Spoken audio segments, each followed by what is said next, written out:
Halo semua yang sudah rindu dengan komik. Kali ini, kami hadir kembali untuk membawa kalian menyusuri kenangan masa lalu yang penuh cerita, tawa, dan mungkin sedikit haru. Siapkan diri kalian kembali ke zaman dulu, karena setiap cerita yang akan kalian lihat bukan sekedar gambar, melainkan potongan nostalgia yang pernah kalian rasakan. Yuk, simak kisahnya dan biarkan kenangan itu hidup kembali. Dan jangan lupa like, share, dan subscribe. Selamat menonton!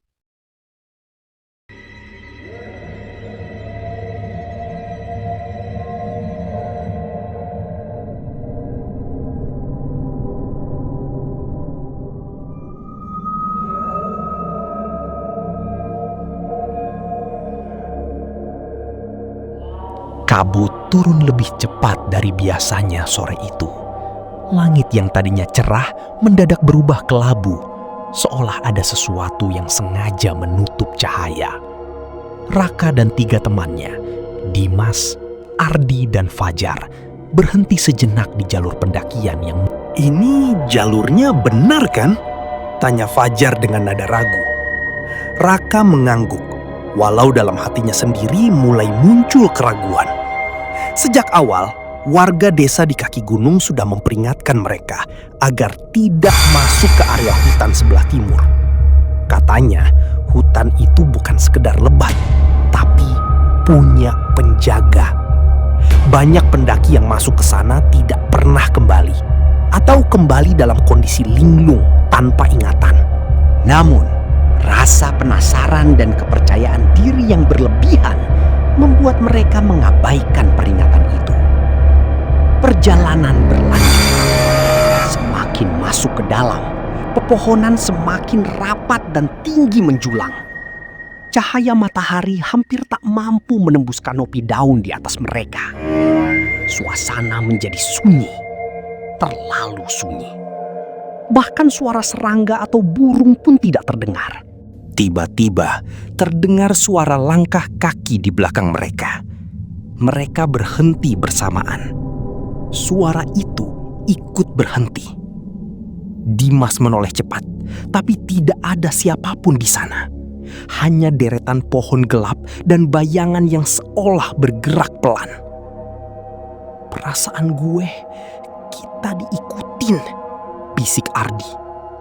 Raka mencoba menenangkan, meski jantungnya mulai berdetak lebih cepat. "Mungkin cuma perasaan aja. Kita lanjut, jangan berhenti terlalu lama." Namun semakin mereka berjalan, perasaan itu justru semakin kuat. Sesekali terdengar ranting patah, seperti ada yang menginjaknya. Tapi setiap kali mereka menoleh, tak pernah ada sosok yang terlihat. Hari mulai gelap. Mereka memutuskan untuk mendirikan tenda seadanya. Di tengah kelelahan, suasana malah semakin mencekam. Kabut mulai turun perlahan, menyelimuti hutan seperti selimut tebal yang dingin. Saat malam tiba, suara itu kembali datang. Kali ini bukan langkah kaki, melainkan suara bisikan. Samar, lirih, seperti seseorang memanggil dari kejauhan. Raka terbangun. Ia duduk tegak, mencoba memastikan apa yang ia dengar. Teman-temannya masih tertidur, tapi wajah mereka terlihat gelisah. Raka. Suara itu lebih jelas sekarang. Raka keluar dari tenda, matanya menyapu kegelapan. Kabut begitu tebal hingga jarak pandang hanya beberapa meter. Di antara kabut itu, ia melihat sesuatu. Sosok berdiri diam di antara pepohonan. Sosok itu tampak seperti manusia, tapi terlalu tinggi dan kurus. Rambutnya panjang menjuntai, menutupi wajah. Tubuhnya tidak bergerak, hanya berdiri, menatap. Raka membeku. Tiba-tiba, sosok itu bergerak cepat, menghilang di balik kabut. "Rak, masuk!" teriak Dimas dari dalam tenda. Suaranya panik. Raka buru-buru kembali masuk. "Kalian juga dengar?" Dimas mengangguk cepat. Itu bukan suara manusia. Malam itu, mereka tidak tidur.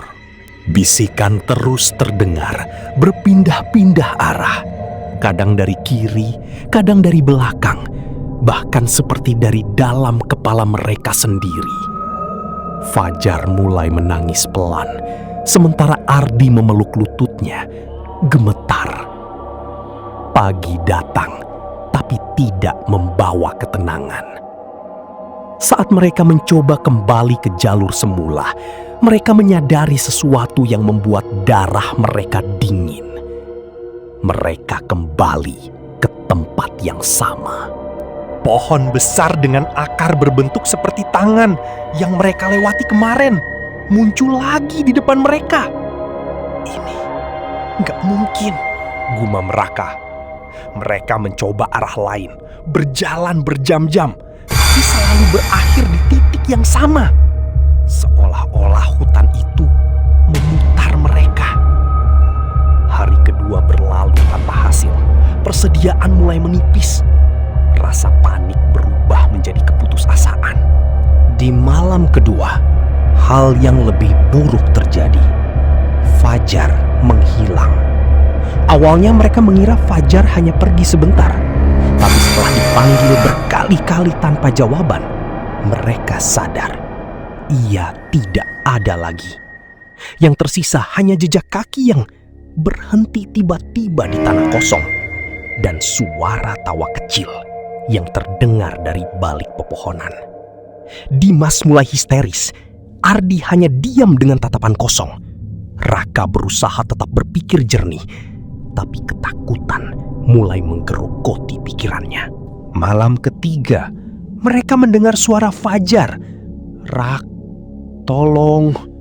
Suara itu terdengar jelas dari dalam hutan. Raka berdiri, hampir mengikuti suara itu. Tapi Dimas menahannya. "Itu bukan Fajar," bentaknya. Suara itu berubah.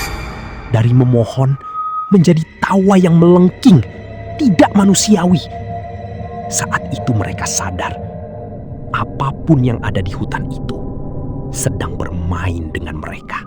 Pagi berikutnya, hanya 2 orang yang tersisa, Raka dan Ardi.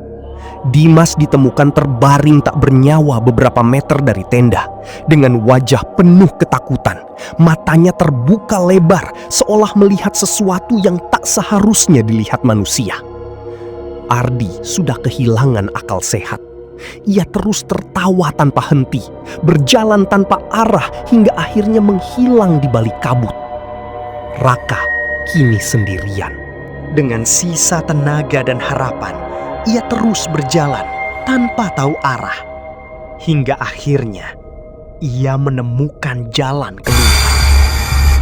Ia ditemukan oleh warga desa beberapa hari kemudian dalam kondisi lemah dan linglung.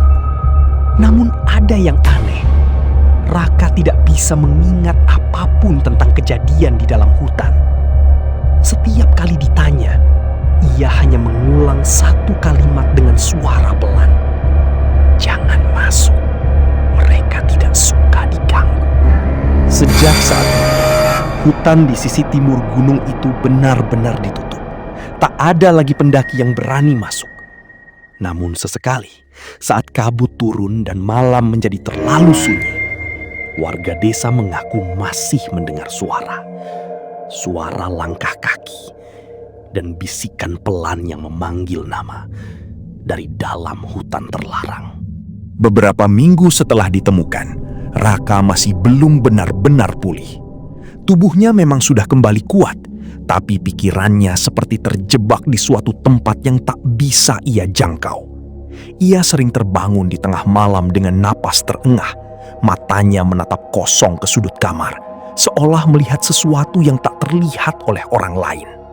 Warga desa mulai menjaga jarak, bukan karena benci, melainkan karena takut. Ada sesuatu yang berubah dari Raka. Tatapannya berbeda. Kadang tanpa sadar ia berbicara sendiri, berbisik pelan seperti sedang menjawab seseorang. Dan yang paling membuat bulu kuduk merinding, ia sering berjalan ke arah hutan, tepat ke batas area terlarang, lalu berdiri diam berjam-jam. Suatu malam, Pak Lurah bersama beberapa warga memberanikan diri mendatangi rumah tempat Raka dirawat. "Dia nggak bisa dibiarkan seperti ini," kata Pak Lurah pelan. "Kita harus cari orang pintar." Akhirnya mereka memanggil seorang tetua tua dari desa sebelah, orang yang dikenal memahami hal-hal gaib. Namanya Mbah Wiryo. Saat Mbah Wiryo datang, suasana langsung berubah. Udara terasa lebih berat. Ia tidak banyak bicara, hanya menatap Raka lama, sangat lama, sampai akhirnya menghela napas dalam. "Dia tidak sendirian," ucapnya pelan. Semua yang ada di ruangan itu saling pandang. "Maksudnya, Mbah?" tanya ibu pemilik rumah dengan suara gemetar. Mbah Wiryo menatap Raka yang duduk diam di sudut ruangan. Ada yang ikut keluar dari hutan itu, dan sekarang tinggal di dalam dirinya. Malam itu juga, ritual dilakukan. Lampu dimatikan, hanya cahaya lilin yang menerangi ruangan. Bau kemenyan mulai memenuhi udara.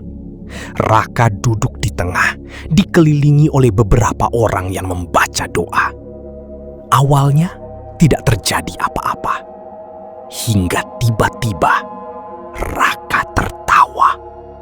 Pelan, lalu semakin keras. Tawa itu bukan miliknya.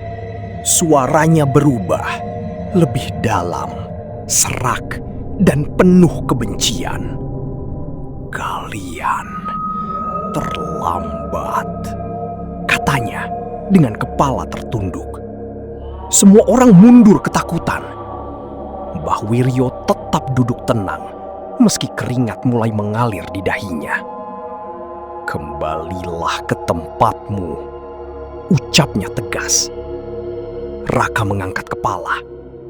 Matanya, bukan lagi matanya, gelap, kosong, seperti lubang tanpa dasar. "Hutan itu milik kami." Suara itu kembali berbicara. "Mereka masuk tanpa izin, jadi kami simpan." Tiba-tiba, tubuh Raka terangkat sedikit dari lantai, lalu jatuh kembali dengan keras. Ia menjerit, kali ini dengan suaranya sendiri. "Sakit! Tolong!" Mbah Wiryo segera membaca mantra lebih keras. Suasana semakin mencekam. Angin tiba-tiba berhembus kencang, padahal semua pintu dan jendela tertutup. Lilin-lilin bergoyang liar. Dan satu persatu padam. Kegelapan menyelimuti ruangan. Terdengar suara langkah kaki. Bukan satu, banyak. Seperti ada banyak sesuatu yang datang mengelilingi mereka. Bisikan mulai terdengar lagi. Kali ini lebih jelas, lebih dekat. Memanggil nama-nama mereka. Raka, Dimas, Fajar. Suara Fajar terdengar paling jelas. Raka menjerit histeris. "Dia di sini! Dia di sini!" Tiba-tiba, pintu rumah terbuka dengan sendirinya. Kabut masuk perlahan, memenuhi ruangan. Di balik kabut itu, muncul bayangan. Banyak bayangan. Mbah Wiryo akhirnya berdiri. Wajahnya tegang. Untuk pertama kalinya, ia terlihat ragu. "Mereka tidak mau melepaskannya," gumamnya. Salah satu bayangan bergerak maju. Sosok tinggi kurus dengan rambut panjang. Sosok yang pernah dilihat Raka di hutan. Ia berhenti tepat di depan Raka. Lalu membungkuk perlahan. seolah menyapa. Raka tiba-tiba diam. Tangisnya berhenti. Wajahnya berubah menjadi tenang. Terlalu tenang. Dia milik kami sekarang. Suara itu berbisik. Sekejap kemudian, tubuh Raka jatuh tak sadarkan diri. Semua bayangan menghilang, kabut perlahan memudar, dan suasana kembali hening. Keesokan paginya, Raka terlihat normal, terlalu normal. Ia bisa berbicara, tersenyum, bahkan mengingat namanya orang-orang di sekitarnya. Tapi saat ditanya tentang kejadian di hutan, ia hanya tersenyum kecil. "Aku nggak tersesat," katanya pelan. "Aku cuma belum waktunya pulang." Sejak hari itu, Raka berubah. Ia sering terlihat berjalan sendiri ke arah hutan saat senja, berdiri di batas larangan, lalu tersenyum ke arah pepohonan gelap. Beberapa warga mulai melihat hal aneh. Setiap kali Raka berdiri di sana, kabut akan turun lebih cepat. Dan terkadang terlihat bayangan-bayangan berdiri di belakangnya, seolah menunggu, seolah menjaga. Hingga suatu malam, Raka menghilang. Tak ada jejak, tak ada tanda. Hanya satu hal yang ditemukan di pinggir hutan. Sepasang sepatu miliknya. Dan tanah yang basah dengan bekas banyak langkah kaki yang masuk ke dalam hutan. Bukan hanya satu, tapi banyak. Sejak saat itu, warga desa sepakat tidak ada lagi yang boleh mendekati hutan terlarang. Karena mereka sadar, yang masuk ke sana mungkin tidak pernah benar-benar kembali. Dan yang kembali belum tentu masih manusia. Setelah hilangnya Raka, desa itu berubah menjadi lebih sunyi dari biasanya. Tidak ada lagi anak-anak yang bermain terlalu sore. Tidak ada warga yang berani melintas dekat hutan saat malam. Bahkan suara jangkrik pun terasa jarang terdengar, seolah alam ikut menahan napas. Namun, ketenangan itu tidak bertahan lama.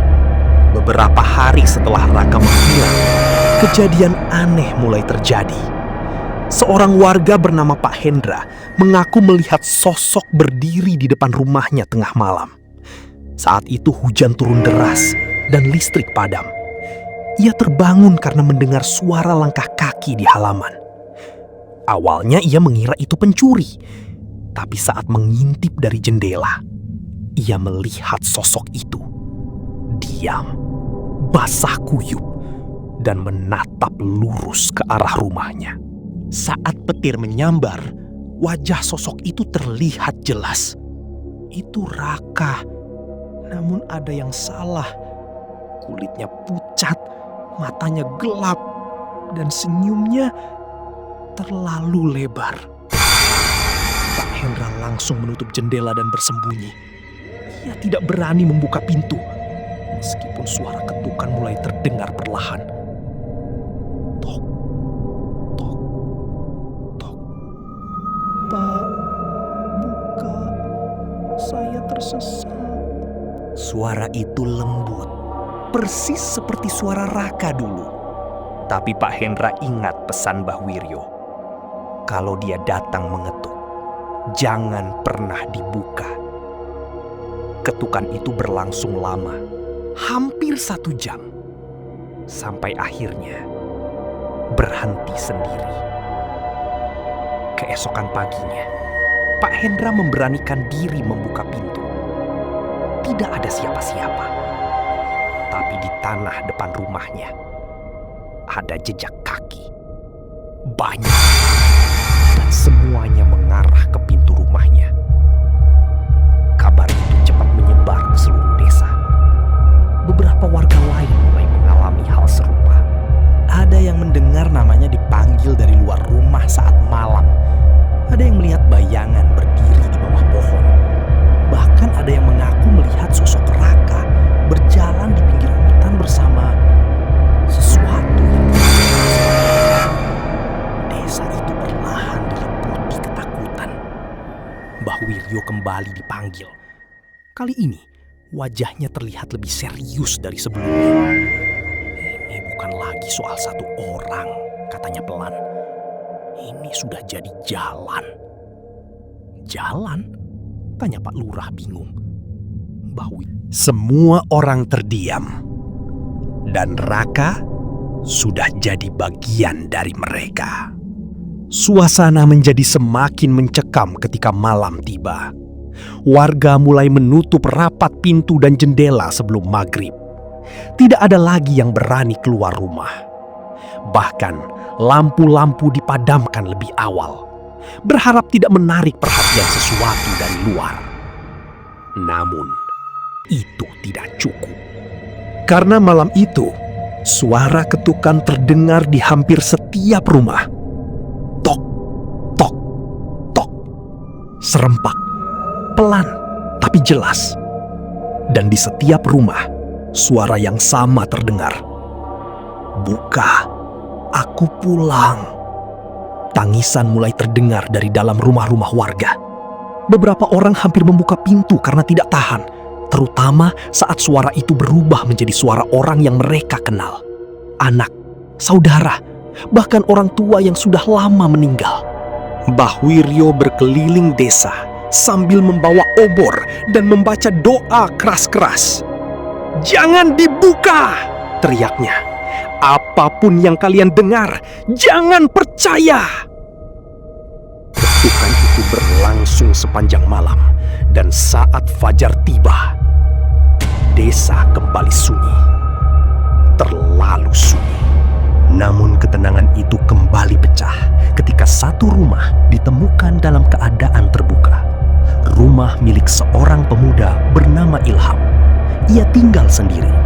Pintu rumahnya terbuka lebar. Di dalam semua terlihat normal, kecuali satu hal. Ilham tidak ada. Dan di lantai rumahnya ada bekas tanah basah, seperti jejak kaki yang masuk ke dalam rumah dan tidak pernah keluar.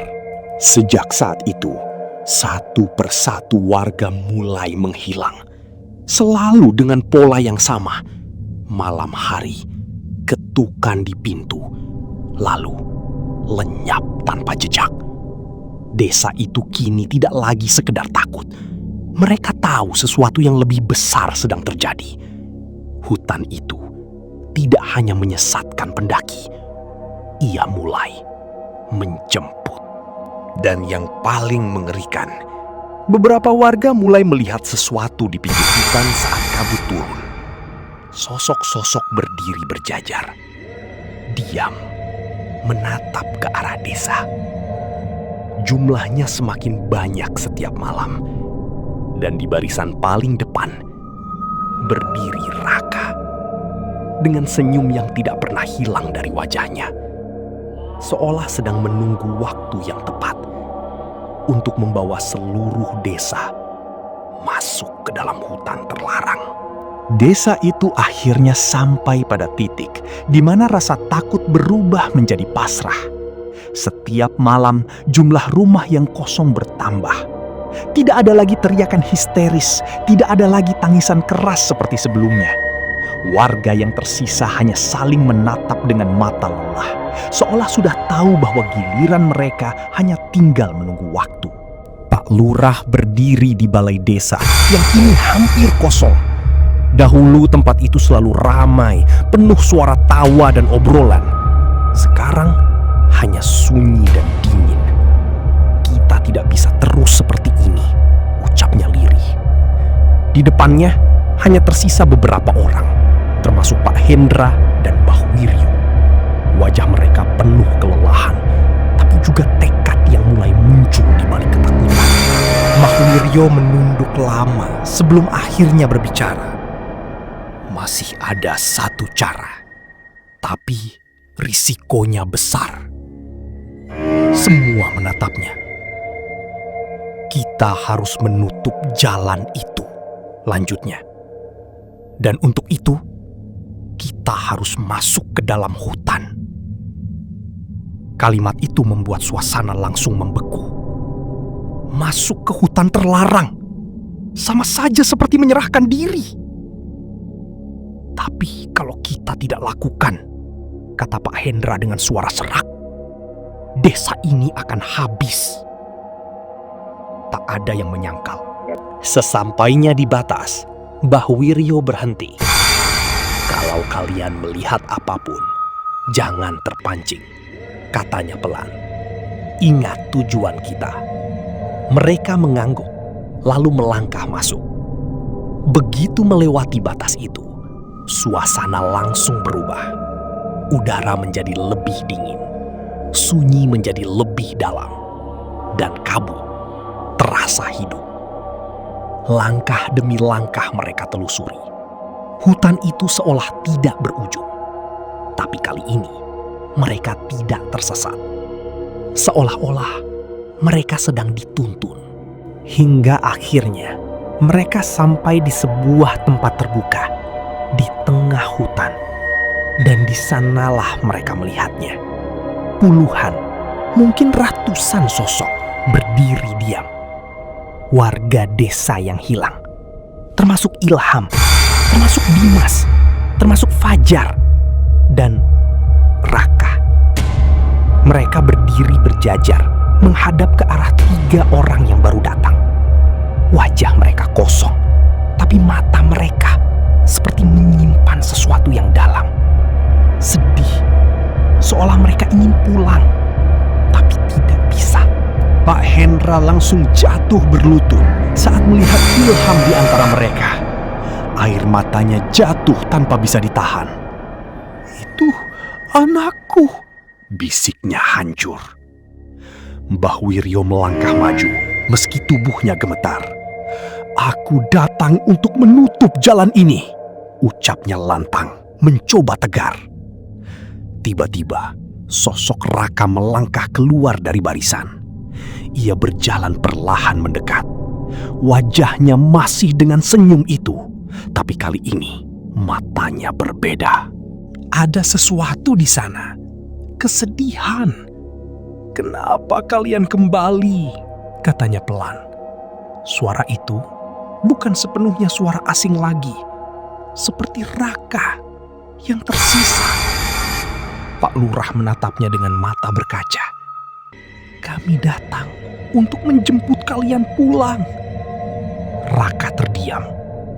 Untuk pertama kalinya, senyumnya memudar. "Aku tidak bisa pulang," jawabnya lirih. "Kami semua tidak bisa."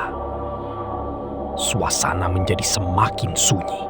Tiba-tiba, satu persatu sosok di belakang Raka mulai menangis. Tidak bersuara, tapi air mata mereka jatuh. Itu bukan tangisan makhluk gaib. Itu tangisan manusia yang terjebak.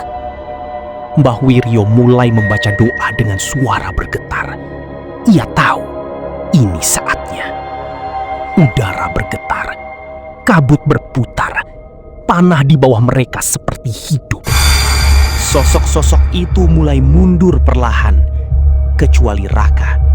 Ia tetap berdiri di tempatnya, menatap mereka. "Kalau jalan ini ditutup," katanya pelan, "kami akan hilang selamanya." Pak Hendra terisak.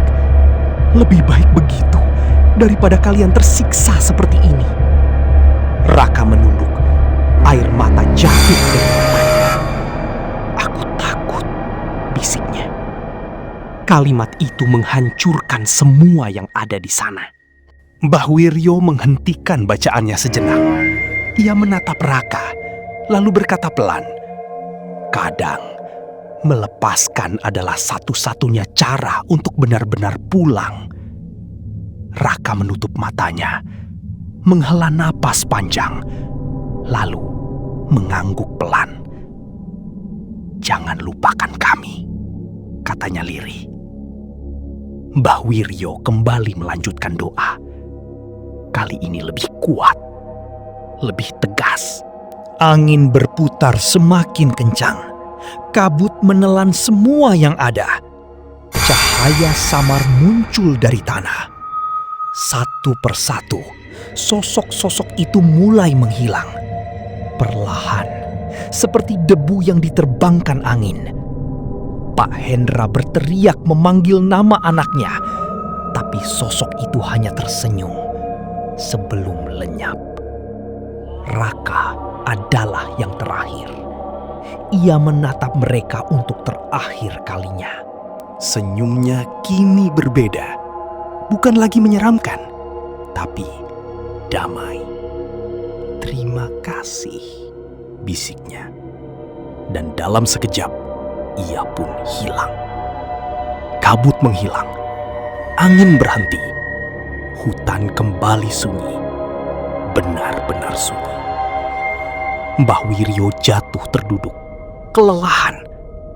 "Sudah selesai," katanya pelan. Pak Lurah dan Pak Hendra hanya bisa menangis dalam diam. Mereka berhasil menutup jalan itu, tapi dengan harga yang tak tergantikan. Keesokan harinya, hutan itu berubah. Tidak ada lagi kabut aneh, tidak ada lagi bisikan, tidak ada lagi bayangan. Namun, desa itu tidak pernah benar-benar kembali seperti dulu. Terlalu banyak yang hilang, terlalu banyak kenangan yang tertinggal. Kini, di batas hutan, berdiri sebuah tugu kecil, bertuliskan nama-nama mereka yang tidak pernah pulang. Setiap tahun, warga yang tersisa datang untuk berdoa. Bukan untuk memanggil mereka kembali, tapi untuk mengingat bahwa pernah ada orang-orang yang hilang. Bukan karena mereka ingin pergi, tapi karena mereka tersesat di tempat yang tidak pernah mengizinkan mereka pulang. Waktu berlalu perlahan, seperti menyembuhkan luka yang terlalu dalam untuk hilang sekaligus. Hari-hari pertama setelah kejadian itu terasa kosong. Rumah-rumah yang ditinggalkan masih berdiri, tapi tanpa suara, tanpa kehidupan. Angin yang berhembus di sela-sela jendela terdengar seperti bisikan kenangan. Namun, hidup tidak pernah benar-benar berhenti. Sedikit demi sedikit, desa itu mulai bangkit. Beberapa keluarga yang dulu sempat pergi karena ketakutan mulai kembali. Mereka datang dengan ragu, dengan hati yang masih diliputi bayangan masa lalu. Tapi saat mereka melihat hutan itu, yang kini terlihat biasa, tenang, tanpa kabut misterius, mereka mulai percaya bahwa semuanya benar-benar telah berakhir. Anak-anak kembali bermain di sore hari. Suara tawa yang dulu hilang, kini perlahan terdengar lagi di jalanan desa. Warung-warung kecil kembali buka. Aroma masakan kembali menguar dari dapur-dapur rumah warga. Dan untuk pertama kalinya setelah sekian lama, desa itu kembali hidup. Pak Lurah berdiri di depan balai desa yang kini mulai ramai. Wajahnya masih menyimpan kesedihan, tapi ada ketenangan yang tidak pernah ia rasakan sebelumnya. "Kita tidak akan melupakan mereka," ucapnya dalam sebuah pertemuan warga. "Tapi kita juga harus melanjutkan hidup." Semua orang mengangguk karena mereka tahu itu yang juga diinginkan oleh mereka yang telah pergi. Di batas hutan, tugu kecil itu kini selalu terawat. Bunga-bunga segar tak pernah absen menghiasinya. Setiap pagi selalu ada saja warga yang datang, sekedar berdoa atau hanya duduk diam mengenang. Suatu pagi, seorang anak kecil bertanya pada ibunya saat mereka berdiri di depan tugu itu. "Ibu, mereka sekarang di mana?" Ibunya tersenyum tipis, lalu mengusap kepala anaknya. "Mereka sudah pulang ke tempat yang lebih tenang, anak itu mengangguk, seolah mengerti. Hari demi hari berlalu, dan perlahan cerita tentang hutan terlarang berubah. Bukan lagi hanya kisah ketakutan, tapi juga kisah tentang pengorbanan, tentang melepaskan, dan tentang pulang dengan cara yang berbeda. Hutan itu sendiri kini tetap dijaga, bukan karena takut lagi, tapi sebagai bentuk penghormatan. Tidak ada yang berani merusaknya, tidak ada yang mencoba masuk sembarangan. Warga hidup berdampingan dengan alam dengan lebih bijak. Dan anehnya, sejak saat itu, hutan tersebut terasa berbeda. Lebih hangat, lebih tenang. Seolah apapun yang dulu menghuni di dalamnya telah benar-benar pergi. Suatu sore, saat matahari mulai tenggelam, Pak Hendra duduk sendiri di dekat tugu. Ia menatap nama anaknya yang terukir di sana. Tidak ada lagi air mata, hanya senyum kecil. Ayah sudah ikhlas, bisiknya pelan. Angin sore berhembus lembut, menggoyangkan daun-daun di sekitar hutan. Dan untuk sesaat, Pak Hendra merasa seperti mendengar suara. Bukan bisikan menyeramkan, bukan panggilan menyesatkan, tapi suara yang hangat, seperti ucapan perpisahan yang tertunda. Ia menutup mata, lalu mengangguk pelan. Di kejauhan, suara anak-anak bermain terdengar riang. Langit berwarna jingga keemasan, dan desa itu akhirnya benar-benar kembali. Bukan seperti dulu sepenuhnya, tapi menjadi tempat yang lebih kuat, lebih bijak, dan lebih menghargai apa arti pulang. Karena mereka telah belajar bahwa tidak semua yang hilang harus dicari kembali, dan tidak semua yang pergi benar-benar meninggalkan kita.